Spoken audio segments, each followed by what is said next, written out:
Hi guys, this is me. Welcome back to my channel Story Tale.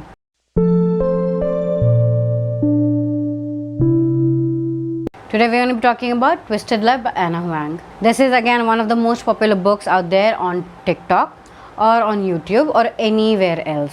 Of course, I bought into the hype. I also wanted to give it a try, so I did. I've been reading a lot of romance lately, at least the smut kind of romance. I've actually liked that. I've read 2 other books by Penelope Douglas and I actually enjoyed it. That is why I picked up this book too. And I'm not gonna say that I did feel the same thing that I did for the last 2 books. This is gonna be a spoiler-filled review because I have not talked about spoilers in a very long time in any book. So I wanted to talk really deeply about this one. That is why I'm gonna talk a little bit of spoilers. This book came out a long time ago. It is almost a year now. So I don't think that's gonna be a problem for a lot of people. If you have not read it, you can always go back and read that book and then come back to me and see what I actually think about this one. Now, without wasting any more time, let me walk you through a little bit with the story. There are many tropes in this book. There's a brother's best friend romance kind of a book. This is sunshine and grumpy, opposite attract kind of a book. This also has a male toxic kind of a romance book. This is also your revenge book. So there are like a lot of tropes that is happening in this book at the same time. Eva is basically a sunshine in this book and she's attracted to her brother's best friend, who is Alex. Alex is like this multi-zillionaire kind of a person. He is, very smart. He has the IQ of, I don't know, Rob Stark. He's basically Rob Stark in this book. He's like the Iron Man anyway. And he's like very rich. He's also, very good at combat. He's like perfect in every other way. He's very handsome. He's like everything in this book. He's also very protective. He's also very alpha. He's also very, toxic. But anyway, he's like totally opposite to what Eva is. Eva is like more sunshine and she has like amazing group of friends who are like always there to support her and everything. So basically Josh, who is her brother, he is going to Central America to continue his study, if I'm not wrong. And he's very much worried about Eva because Eva does have an ex-boyfriend who is kind of following her or stalking her, and he really wants her to be protected. So that is why he tells his best friend Alex to keep an eye on her, to protect her, to be near her. So of course Alex, being the male protective person who does not think that a girl can actually take care of herself, he moves in next door. He becomes her neighbor. He's very rich, so he can practically do anything. So he just buys a house which is just next to her, and then he goes to stay in her so that he can keep an eye on her. Sunshine at first did not like it that much, but again, she's someone who sees good in everything. Like I said, she's Sunshine. Alex literally calls her Sunshine. But anyway, she makes it her mission to actually make Alex show more emotion, because Alex has this personality like, he does not show any emotion towards anyone. He does not, care about anybody else in this world. So it has also that trope where does not care about anyone but her. Touch her and die kind of trope too. So it has a lot of tropes, like I said. But anyway, with each passing day, the romance kind of develop. There are a lot of smut in this book. If you really like that, it's not very good though, but if you like it, you like it. There are also other side characters. Of course, there's also a revenge story that is going on. Eva has a backstory and so does Alex. Basically, Eva was drowned by her own mother. She was, being attempted to killed by her own mother, and that is kind of trauma that has been with her for a very long time. And Alex's parents also died right in front of him.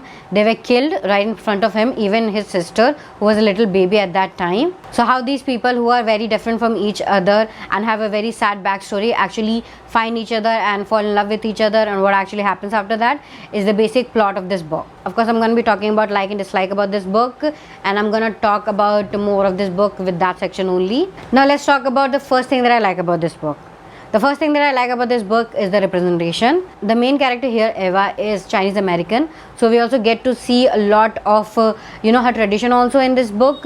We also get her as the main character, which is very rare, especially in this romance kind of a book. We rarely see any Asian character as the main character.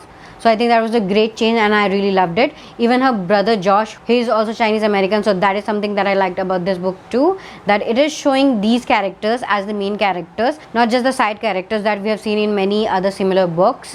We also have a story of Josh in the coming books too, so I think that was a very good thing too. The second thing that I like about this book is Eva's backstory and the eventual reveal. So like I said previously, Eva was basically drowned by her mother, who was supposed to be insane, and that is what she remembered actually. But like I said, this is going to be a spoiler filled review, so I'm going to give you the spoilers.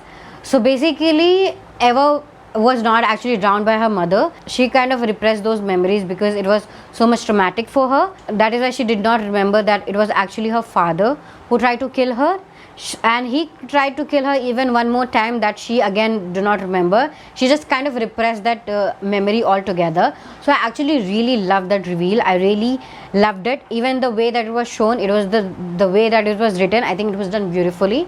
That was one of the story that I actually loved. That was one of the twists that actually was like, you know, jaw dropping, to be honest. I also loved Eva in the second half of this book more than I loved her in the first half. I actually like her apart from Alex. I do not like her with Alex, the kind of person that she becomes when she's with Alex. I like her on her own as her individual personality. By the end of the book, she breaks up with Alex and she becomes her own person. She becomes this, of course, she's a photographer. She does this professionally and she does make something out of it. She goes to London, she does this course or certification, I do not remember. She takes a degree and then she pursues it. So I actually like that. She does make something which is very separate from Alex. So I really love that. She was much better in the second half of the book. Even by the end of the book, she was much better than she was in the beginning or even in the middle. The third thing that I like about the books are Eva's friends. I think they were just amazing. They were like really chilled out and I really loved it. I really would love that group of friends, to be honest, and I especially loved Jules. The banter between Josh and Jules were like one of the highlights of this book. I really loved her as a friend. I think she's the kind of friend you need, and she like always stands up for Eva, even though she know that Eva is, you know, very trusting. She believes people way too easily and believes way too much.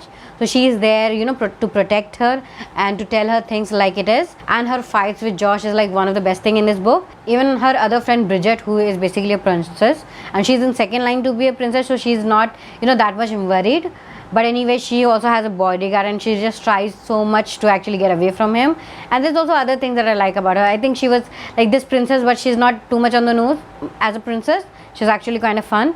And there's a friend also, Stella, who is basically an influencer. She's like social media influencer or something. So I did not see much of her in this book, but I'm really actually excited about her because I do want to see a story of an influencer, if that makes sense to you. But I really loved her, you know, group as in total. I really enjoyed their scenes. There was also this hilarious scene which I actually loved, which was Operation Emotion for Alex, and it was the steps that Eva takes. I really loved it. I really wish that they have stretched that part a little bit longer because it was such a good part. I really enjoyed it. The different days that she goes to Alex to, you know, bring out these emotions in him, like jealousy, like sadness, and there are also other things to make him smile or something. So I think if that would have been exploited very good, it would have been a much better story. I would have liked it much more. So I'm going to talk about the things that I did not like about this book now. First and foremost, the relationship between Eva and Alex. I think it was not that good for me. First of all, I do not enjoy toxic relationship. I have someone who gets very triggered by it, and I'm at fault here because this book did warn in the synopsis, which is at Goodreads, that it does have male toxicity. It has a toxic relationship. It has an alpha male, you know, gray character kind of a person. So you are warned if you want to read it or not. And of course, I did not see that because I do not remember synopsis and I do not actually completely read it. So anyway, I just went into it and I was like, this is a 21st century book. What is actually wrong with it? This man is telling Eva to actually, you know, see what actually she's wearing. She cannot do this photo shoot which she is doing in a very, you know, small clothes. But I do not think that is a problem, but he thinks it is a problem. So he just barge into the photo shoot and just deletes every photo. And Eva was like angry for just a second, and she was not angry for a bit longer. I would have been very offended. I would not have talked to that person ever again because that is not the kind of crap that I take. But anyway, this book is targeting certain kind of people who actually enjoy this book, and there's nothing wrong with it.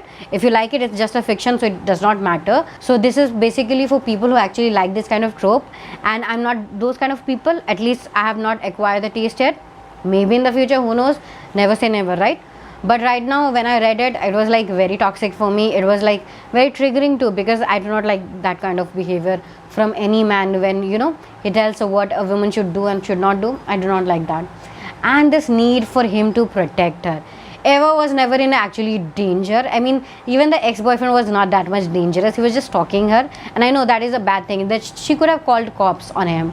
It would have been much easier. Even her friend Bridget, who is like literally a princess, she could have done more about it. So she did not actually need Alex or even Josh to protect her all the time. She could have handled it on her own. And there's also the thing that Josh and Alex always talks about, that we need to protect Eva, we need to protect Eva. But she was never really in danger. She's like never in danger. The only one time that she was actually in danger, and that was because of Alex only. So I do not know. And he was actually doing a very bad job of protecting her anyway. But anyway, there was like so much talk of, I need to protect her, I need to protect her, she needs to be protected. Yeah, just take a chill pill. There's also this a lot of talk of, she's mine, you're mine, you're mine, I'll kill any man who touches you, you're mine, you're mine, you're mine. So much in this book, so much. I get it, she's yours, fine. Sometimes it does sound nice when somebody says you're mine. I think it is one of the most romantic things to say. But when you say it constantly, and when you say this to objectify a person, yeah, I do not like that. I do not like that. Especially there's this one scene in this book where he gets very offended when his uncle, who is the main villain in this book, spoiler alert, but anyway, is the main villain in this book, and he calls his mother like, she is mine, she was mine, and then he gets very offended like she's not an object or something. But he keeps on calling Eva as, you are mine, you are this, and then he's okay with objectifying her. There are so many times that he's objectifying her and everything, but that is okay. But when it comes to his mother, it's not okay. Again, their relationship was not that good. It was very toxic. By the end of the book, when Eva finally decided to break up with him, which was like the good move, because he did lie to her and the whole relationship was based on a lie, even though it was like this big motive behind it, but still it was like, no, he did lie to her. And then there was this whole monologue that, he lies to her that, oh, I did that because you were so naive, you were so stupid, blah blah blah blah blah. So I think that was like, she break up with him. I think that was very good move, and she did not get back with him for a year. So again, that was a very good move from her side. I think, like I said, I did like her in the second part of the book. There's a very good one. But did he ever stop stalking her? No. There was this one point of time where she says that, I'm gonna date people because I don't want to be with you, and he says that, I'm gonna literally kill any man who actually comes close to you or touches you.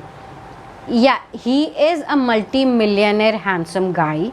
That is why somehow it is endearing, somehow it is acceptable. I mean, just imagine if you do not like a guy and he just do not let you have a relationship with any other person. I mean, that is like not just toxic, that is just being creepy and being I do not know, that is just very bad, and that is like very toxic, way too much. She should have called cops on him. And even their relationship did not develop for me. It was like an instant, like everything happened in an instant. I would have liked more sexual tension between them. Like, these people are opposite to each other, so it could have been stretched a little bit longer. Like there are places like he's trying to actually resist her, like he does not want to do this because he's doing all for the revenge, so he tries to stay away but he cannot because he loves her so much. I would have liked that angst much more. The relationship would have been developed much more if we actually have seen that kind of monologues, but we did not have that. So their relationship did not actually develop for me. I did not enjoy their relationship at all. Eva has more chemistry with her girlfriends than she had with her boyfriend. Second thing that I did not enjoy about this book is the backstory and the revenge story of Alex. It was very predictable. I did kind of figure out that uncle is the villain. This is basically the story of Tony Stark, and I do not know why earlier I said Rob Stark, which was like very bad.